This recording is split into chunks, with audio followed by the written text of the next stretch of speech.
ssomero mufunira ekifo okumufaako so waliwo nalabakaawo ebigenda mu maaso naye ŋŋamba bigenda ku side emu kati ngenda obirabanga binafu naye nga akamala okuzaayo omwana wange masha allahu taala ekyo nakiyisaawo nga maze okuzaayo omwana kuba okusoma ate kusinga eyo ensonga okitegedde okusoma ensonga nnafu nnyo abaana badda ku ssomero gwe tolaba ku intaneti kona bakubako abaana abasinze tebakubako bayimbi basinze that means nendabako akasonga nga kanafu naye ngenza okukalaba nga mukafudde akasonga kuba buli nsonga erina okwogerwako naye ate si buli nsonga tugiwa eggumba yinza okuba nga nyamanjere naye bavuddeyo Spice yavuddeyo nakuba n'oluyimba nga luyingira Sheebah ate kati kiringanga bonoowulira mu Kabako yakubye oluyimba Chris Brown ayinza obbiwulira kiki kyoyagala okuzako I'm telling you the truth kiringa Kabako bwe nakuba oluyimba nga ndukuba liri wine asobola odduwulira naye empisa za Sheebah ziri zitya gwegwabe amubeere nnyo anti nze sample ya Sheebah ondabako how do I behave there I think I'm the best behaved man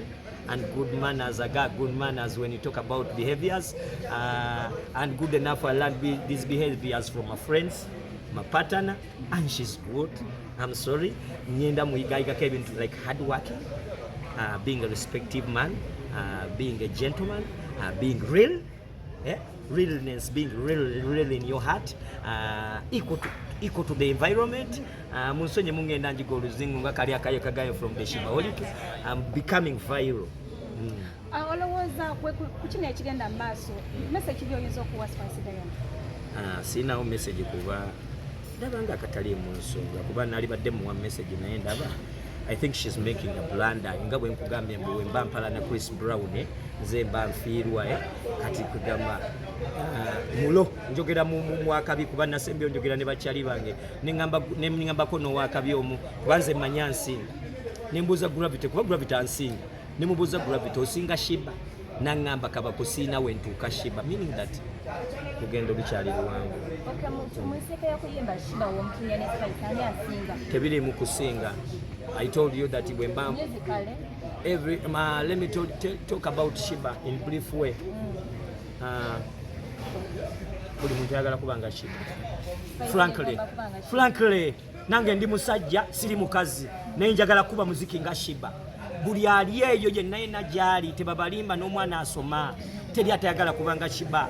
N'abaana baffe just abaana baffe bw'omubuuza nze just kuba muwala wange omuziki naye bw'omubuuza kuba omuziki agamba oh I'm sick about Sheebah. You know Sheebah wakulabirako Sheebah ye sample ya Uganda gye tulinako essaawa eno eryalaali Sheebah atukubye omuziki emyaka 5 nga tetukwatayo bayimbi bannange tulina okukikkiriza ekyo tukatugaane atusabudde digital wise, video wise, performance wise, attire wise, bichi wise. So buli muntu alina kulabira ku Sheebah muli gym eno sijja kwogera kuli gym ze sala bako naye kuli gym eno egenda maaso twali badde tuwa credit ku Sheebah kuba buli muntu yena buli muyimbi gwenda bayagala kubanga Sheebah buli mwana gwenda bakutibbi ne waba muyimbi kimunsonyi ko mikwano gyange mwe nobogerako gyonna mikwano gyange nze nina buli muyimbi yenna the likes of Nina Rose, the likes of Kapakati, the likes of Lydia Jasmine, the likes of every artist in Uganda wants to be like Sheebah, wants to be booked like Sheebah, wants to be like Sheebah. Abaina ku dominating but I think Sheebah deserves a respect on ante bagamba yaliwo naye kati Spice yaliwo nange naliwo era nkyaliwo ng'abantu abalala bino si byakubeerawo bino byakubawo akabi bino si byakubeerawo kubeera ne Kididi bwajja agamba mu Kabako yaliwo nga yaliwo bino si byakubeerawo bino byakuba byali reality era nakyo kino nkiddamu mu kamera nga nkibabuulira bino buli gwolaba omuyimbi mu kamera akuba ate nkiddamu teri muyimbi kakwa kato buli kakwa kakula dda so Sheebah has been number one since day one. Sinti muwagira. Ankubye omuziki. Ankubye nange nentamiira nembiva nako nenjagala n'okudduka nenga sina kyakola nange nali nsobola okweyisanga Spice ne mulumba naye natyamu. Kubombya ani alina fake smile. Tebasobola kulumwa naye batya nnyo omuntu atafollowinga Sheebah. Aiso yanange ntyamu. Instagram Spice yasidde paneli nga alina Sheebah byonna. Ayinza okuba Instagram ye yajjudde nga ati okulaba ko mayina Sheebah oyo bw'omupostinga abantu basobola okugamba ebigambo gundi nga tolina kino gundi nga yakirina so mugezi ate era weebale nnyo kukikola kuba ekyo kyolaba ng'ekirala si yasoose okugjayo ebifaananyi nkugambye nze nanfollowinga Chris Brown yanyiiga I unfollowed Lil Wayne kati nze okwawukana ku music we Uganda I think I follow Spice Dana because I'm Ugandan material nina okumanya ekigenda mu maaso. I follow Sheebah times 10 kuba nina buli kimu ekikyene ekifollowinga. I follow every artist. Nina be start following I follow Eddie Kenzo. I follow nina be start following kyogamba talya nze okubanga si following Palaso talya bwemba si posting talya Kabako mbwe anti bwete bwe kibantu kati bwoba to posting bwemba si following King Saa takubaza akayo ekisembayo otula body defending anye Sheebah lwabira n'olutalo vaino mulwaje ne bwalina olutalo ettaka tuyavaayo. Abakazi tebajja mu ttaka. Dumunanga yajja. Oyo mukazi wange. Oyo namusayininga. Naye nga Sheebah ne mu ttaka eryo lyennyini kankiddemu nga nkyogera mu kamera. You deserve everything. Financial wise. Kabako. Financial njogera mu kamera nga nwanirira ettaka eryo teri munnamawulire teri wa TV yampayo ku ssente. That woman, we call a woman, nagenda mu makage with my wife together too. She gave me money. She gave me money. Chomba mulaba nali nkeera ku machanga nina amafuta buli kanaku yampa amafuta yanteeka mu ssente abayimbi bali basatu. The likes of Sheebah, the likes of King Saha and the likes of Gravity Omutujju. Aba basajja banteeka amafuta okulumba eyo ebusabala okulumba ababbi b'ettaka ekibba ttaka. So they deserve everything on my side. Sibya anti ate Sheebah by the way simugabo gamembo ate mu defending. Sheebah ya making a Kabako. Sheebah yakola Kabako, Sheebah yakola Waikibenda, Sheebah yakola topic kasente, Sheebah yakoza abayimbi bonna, Sheebah yalese buli kizibu nange kizibu. Sheebah yakukola. Wajjanga dancer. Buli kimu. Nessaawe. Era buli kimu mu kyogere. Rita yajjanga dancer. Rita bamusiba lwaki tuvaayo kukyogerako. Check my Twitter, you don't follow up. You don't follow up. Temutunoonyako. You just see us on the way. Mwemutulaba bulabi. Rita gwe mwogerako. Tuperforming nze naye ku buli launch ya Sheebah. Rita ne bokebera by the way muwerenga mutukebirako ne ku WhatsApp status ezogera ebintu ebikedde ku makya Kabako yalidde ku fish tutera obuteka ku fish. Bati bagamba Sheebah kyali fair. Ekyamukolwa tekyali fair kuba there is what they call Rita mama alina omwana ate bwe tuddako ebbali ebyaddala nze mpa maama ekitiibwa eyamusiba nga talina mwana weekube mu mutima gwe ng'otwala manya otwala maama wo mukomera gogenda okusiba era mbeebaza nnyo okwekuba mu mutima gwammwe ne mujjukirayo akantu katono mbu Rita she deserves a respect kuba maama we omwana alaba atya nga bakutte kiringa bonna onkwata kati tali kishasha alaba atya nga onkutte mu bintu ebyo ebyekijegajega ebitaliiko wadde kintu kitategerekeka. So Kabako kubombi abayimbi abani alina fake smile. Omanyi nze nkola na Sheebah nakubulidde realness. I've performed Spice oyo nina ne message wano nga Spice ampeereza ssente okuyimba ku lonchi ye emukono manya ejinja ewa. When you talk about realness, Sheebah deserves realness. She deserves a good face. Aina face bwagijjako ne Kabako nga ayogera bulungi ne waba tatajijjeeko ayogera bulungi. Simanyi Spice kuba sikyaliwa sisulangako wuwe sisulangako wuwe nze ngende wa Sheebah nentula mu garden nenkesezaawo I know Sheebah nali ngenzeko ne wa Spice naye sijja kubalimba simanyi nina wenkome wani ewa Spice ewa Sheebah I go beyond kubeera gambye bw'omukwatako kati nkukubirawo bwe yakuweereza sente z'okuyimba wayimba tewayimba ewa Spice me I'm hired ate weewuunye n'okuba out of the camera with good respect balina ke bankolakolamu awo ku Saturday manya ku lonchi yaabwe naye my friend of mine bamuyita topic kasente yangamba those guys they have to call you in the morning balina okukubira kuba gwokola ogwo omulimu ogwo wagupatana ogw'okuyimbira abayimbi. So I ended up ate ku makya ne bankubira kubanze sina gye bayita mask face then receiving a call I went ahead I made their shows deal they paid me deal nengenda nekola kubanze gwe mulimo gwange. Kyogamba Spice ina mask face. Nkugambi nkudidde mu statement yo simanyi kubanze bonsasula situnulira kyemabega oba ina mask face nze bwe ntwala sente mbantu te face yange kuba jendi yako sifaayo oba kiki so abantu abo bombi babiri babiri one deserves respect that is Sheebah from Spice kuba ninaka video nga Spice ayogera ekigambo mbu yakula yegombani. So remember that. Remember that. Bwakulanga wegomba Sheebah, keep that respect. Tuli wano mu Buganda gwe namukwaya oli summary. Watch the space. Just watch the space. One machirala. Tomesinga up. One day I went at Spice's office. Nengamba manager we nemugamba frankly. Nemugamba, you know what? People are gonna make you mess up. Kuba bagala owalampe ddala byotawalampanga. Nange mbere wange waka nanga bwagizi mbambalaba n'abalala nga bagamba osobola Sheebah nenga mu reality bwenzire wange ku mizani nendya chipusi n'akagege mbasi musobola. So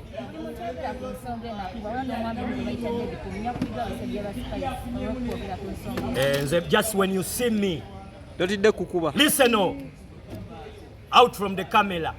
Nze siriko kikiba mpita Kabako. Some people call me Majega Kutaka. TNS machinery generally. I'm a machinery everywhere. I'm a machinery from the good life. I was the good life machinery. When you see me ramping my any friend, run. Get too scared. Just run. Get too scared. Kubanze, I don't beg no friend. Ewange wakandi achiro nyeza beef. Siti ya beef. Ewange wakamutumya mukese zako. Ate wange wakomanye ekiriwo bonnemanga mpita nowe waka. So remember that. I work with my fans. Ate kirala manye ekiriwo bampita nantazala yibo eksembe nga tumaliriza entalo zino zibagattako because tulaba naawe olinga atesonyiwaga na palaso nkubuulidde ekintu kimu ate tozza lutalo. Nkubuulidde nze obutafolowinga saha si bya ntalo nkuti ate kati wemba simufolowinga luba lutalo kyogaasawo okuba mukwano gwange bikwatagana nebya Facebook. Ate muleme kuddira mukwano gwa Facebook oba Instagram guteeka mu realness. Biri ebintu abantu bagala likes bino twagala realness. Nze tosobola kunnimbira ku era n'ekirala nze ne bonteerako comment we love you people in Masaka. What are you talking about? Njagala okingambe go wenyini face by face, not commenting, not anything. Bino ebintu ya Facebook te Instagram temubigatta mu realness. Nenga gwe palaso mwogera kati. Palaso manyi okula twakula ne tuvaawo we twalina okuba ate ekira n'ekira manyi kye twakola abamu kufe twateereramu mu mutima ne twesonyiwagana mu mitima. Nze nsobola okusonyiwa ne oba tonsonyiwa mu mutima. Gwe natwalyako ne kaadi yange ey'omukolo lwakubadde teyajja. Nkubuulidde nze wentukira okutwalira kaadi omutima gwange guba happy. I'm so happy with my heart. That's why gweyogeddde ku nsonga za Spice ne Sheebah nkubuulidde abantu bonna wakati ate nze mbasula wakati. Nze nazimba wakati awo. Spice asula eno, Sheebah asula eno, nze mbasula wakati. So Spice waba ava eri alina oyita ewange. Lwaki tobagatta? Anti sina bagatta omanyi lwaki? Bonna Spice yeetaaga omusajja amugatta. Kati sisobola kugatta. Nze siri faaza. Ate Sheebah. Ate ye Sheebah seetaaga mugatta kuba kyali wange. Ye simugatta ye kyali wange. Ate siri faaza. Sigaba kagaati. Mbu bagenda kumpita abakalameero mbu mbasembeze. Nze sisembeza. Ate ekirala nga kyekisembayo bannange. Let's get this serious matter. Mbabuulidde nti nze mwana wema na unfollowinga Chris Brown Italia is making so palaso mtumireko nga tumaliriza manye nti wamujjako si yekka ntumira abantu wano wammanga. Ntumira Palaso, ntumira King Saha, ntumira Sheebah, ntumira Gravity omutujju, ntumira Dumuna, ntumira Spice, ntumira Aziza Bafana, ate Spice awesiga namutumira. Tukuba ate n'okuba nnyo n'oluma. Asisobola kuluma ate nga soluma taata. Asize tukuba bawagizi. Tubakuba nnyo. Bawaba nera oba bayamba. Balalika ebigambo bino nti ngenda kubakuba naye nga wosema akagambo. si nnyo naye nga ngenda kubakuba leka mbakube nnyo alwaki agamba kube nnyo naye gwe bane muteekeo ne temutokomuka mugambo leka mbakube nnyo lwaki Kabaka tayagala mbakube nnyo yabakubira ddala n'abuuka n'okubuuka naye nkomawo ku nsi ntera okudda todda sikwagala tayagala obeerere ddala gamba bwe nyamuke bweti waggulu ntera okudda singa osigaljalo ddala kuba buli wobeera wano oncunya ebintu byonna obikola anti toli omu ab'okutawaanya nze ndaba nze gwe n'omuzimu gwo mwetaaga okubira ddala nze kati gwe oli omu gwe atawaanya abalala bonna omuzimu gwogwo gwetagana Sheebah yitewo wano kyenjagala oli saponsa shimya ekigambo ekyo nakimaze nze muleese ekirungi mwabamanyi temumuleese temumanyi na gyabeera oleesa ani saponsa kati baba ekigambo yakitadde oba kiikiridde association kiikiridde ekitongole ekisooka National Culture Forum ekitwala association zonna n'ekitongole kyagala Kalemanya Association kigatta bamane ku Kabako ffenna tumumanyi nti nno kyankalanya stage teryamusinga tuddako omuyimbi omujakiti mumanyi naye mu kyankalanya stage olwosho gyenaliko Kabako katono ogwe oya MTN katono oyitawo ku stage wayitawo ate gwe kati n'omukomedi netwagatuina senga Sheebah Kabako eyakamala okukuba enkuuka Ssaabasajja Kabaka n'agira bw'ati olutasiima n'olaba agize bw'ati n'amwenyi yabuuza Katikkiro oyo mu Nigeria mu Amerika muki Katikkiro n'amugaa waffe n'amugaa tugenda muwa obwassa so kati bagenda okubuuka ensi across continent of Africa ogende Dubai so mweno bakulembeze ba art cultural exchange batwala ebitone in terms of fashion, performance, design, music, comedy, byonna balaga abantu bannayuganda balumulireri n'abawalabu abaleeri era tubasaba mwekubya ebifaananyi ku airport bakikkiriza wano nyini bwofuluma bakukkiriza naye wali ku security tebakukkiriza naye ate woddayo wali ku waiting olinza ennyonyi nawe okuba ne wali kutamako osobola okubasooka lwaki tuli wano era tetukiwagira n'akensuso njagala okwebazaamu gavumenti yatuwayo ku ssente zagenda mu associations association yakola bulungi ezimu kupaka bulungi ezakola obulungi saba okwebaza omukyala wa Zainab Aziz akwatagana Lulunze General Airlines okuzza abantu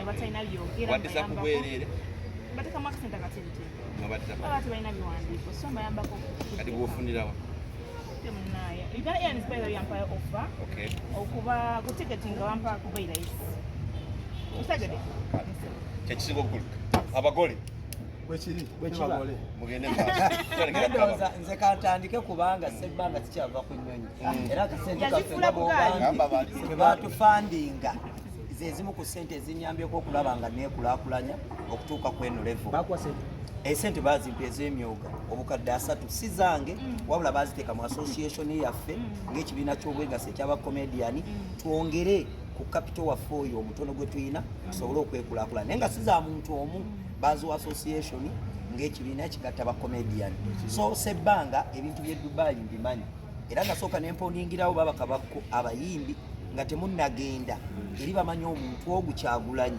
okuggyako gwe bakunsaba ne bagamba nti gwe muyimbi wa First Family era y'ensonga bagambye n'amazaalibwa mugenda gaselebratingira eri era ensonga lwaki bakutwalidde mu eyo season so abantu b'e Dubai nze ngenda nakusukkawo batutegwe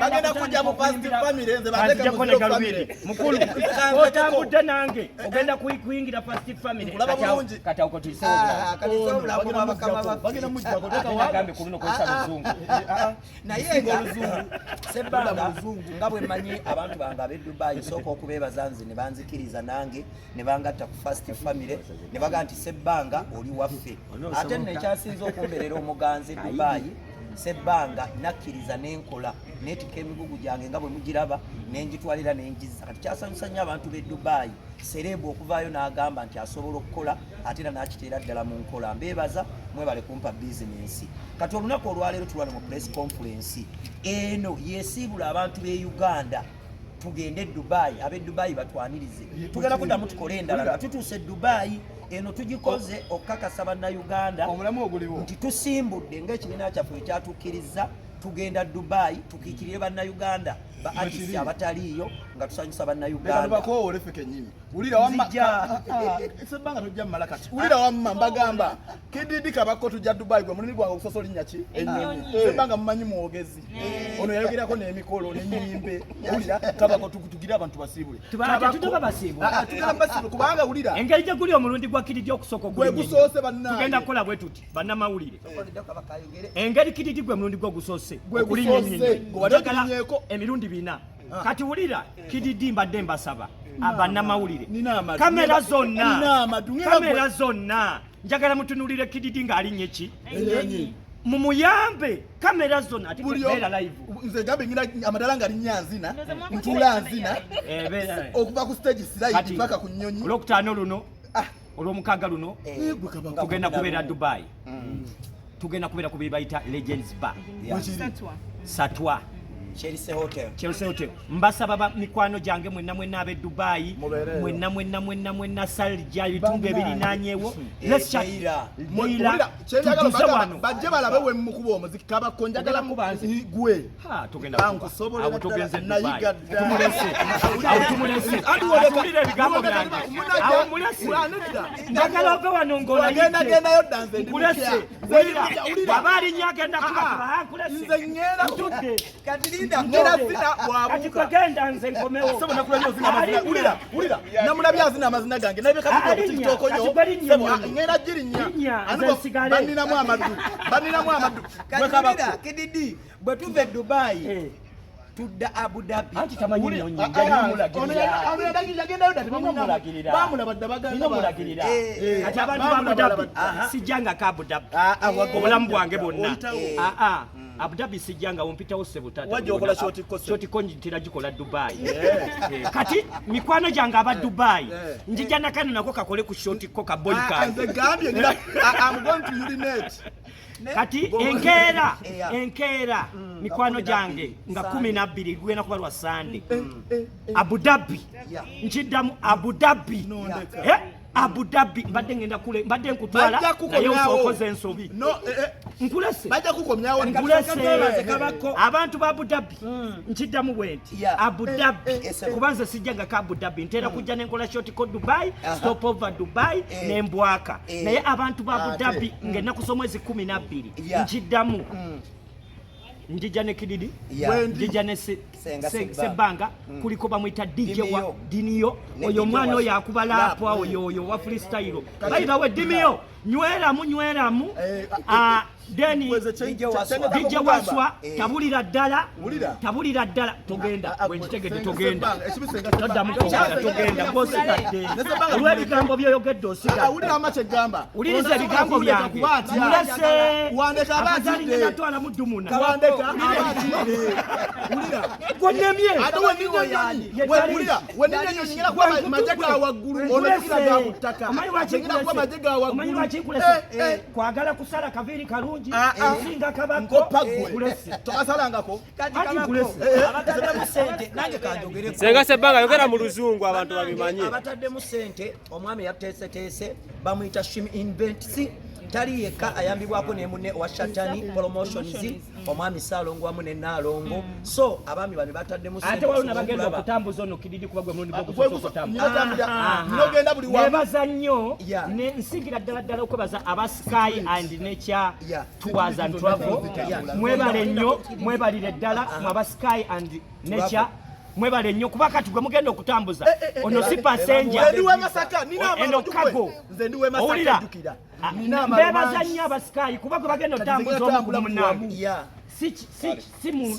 si passenger kago kati kago gyendeeta eno gye bayita nywera ate Uganda mpozi n'abasajja baffe aba Uganda Airlines twebaza Uganda Airlines mwebale nnyo bannange tusupportinga okubeera nti mwatuwadde sponsorship okulaba nga mutambuza abayimbi bano ffenna Uganda Airlines mwebale nnyo muganda wange manager Kisembo from Dubai wamu ne Madamu Doreen wawa ne waffe Uganda ne muganda wange gwe bayita Abdallah mwebale nnyo naye nga tulina omukyalo oli era bataddemu ssente omukyalo gwe bayita Zainab Aziz Madamu yogerako awuno sponsor banamanya temapita Zainab Aziza nga nkolagana wamu ne Uganda Airlines eri abaana abatalina byogera nga bali stranded mbayambako okuddeeka abatalina butabo babuleka mu biyumba babutunda bamanyi n'obutunda se kati mbayambako okuddeeka nga tebalina byogera mbafunye empapula nebateeka kati mmwe ulira waliwo abaali bagamba nti nayimba neegendedde sijja kwegendera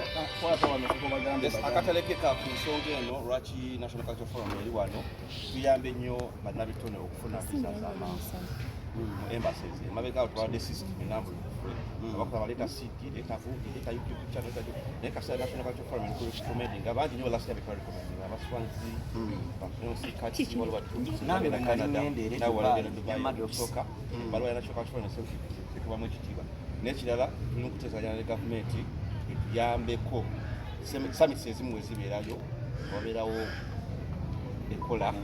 enkolagana ey'okutransportinga aba creatives era ekisembayo ddala twagala gavumenti eyambeko okustimulayininga digital presence yaffe saa zino abakano bakabaka bebasinga okucreatinga content nga batali protected mu space kibakiwembagalize nnyo lwaki temumpaamu mukkiriddye essaawa 2 mubuulire stepu z'ennyonyi gwe n'omubuulira sigenda kuwuliriza ogenda kunkozesa ensonyi ojja kuntwala ewa basajja baffe tonjagaliza bakifuna obudde kuba ogeyagala kundeka bazadde bange brand ambassador abayo TV banaye tubeebaza mwebale kuba nti mwataddemu ssente nenebaza Mpombo African Restaurant Dubai mwebale nabo African mbalaba banfollowinga batunamere Mpombo nzija mu ssente kale n'olwekyo abantu b'e Dubai Kabako abantu bagambe bakulinde ab'e Dubai ate ekigambo kiri bwe kiti nekididi bamulinde Dubai bayana essaawa zino kyebeka nsigaza essaawa nga 6 bwe mba sibaze okubeera mu Uganda mu nsi yange